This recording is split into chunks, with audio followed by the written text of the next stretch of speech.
Hey, so if Brave's tracker blocking isn't working properly, or you're still seeing ads and trackers slipping through, yeah, that can be confusing. In this guide, I'll show you how to fix Brave browser tracker blocking issues step by step.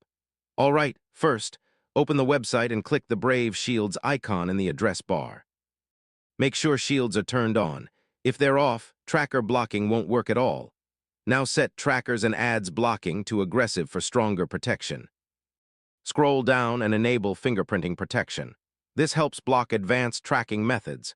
Check if the site is added as an exception where shields are disabled. If it is, remove it. Some extensions can weaken tracker blocking, so disable unnecessary add-ons temporarily. Corrupted cached data can affect blocking rules, so clear your browsing data and reload the page. Make sure Brave is updated. Older versions may not have the latest tracker protection rules. If issues still continue, reset shield settings to restore default protection levels.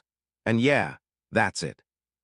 Once these fixes are applied, Brave should block trackers properly, and your browsing will feel much cleaner.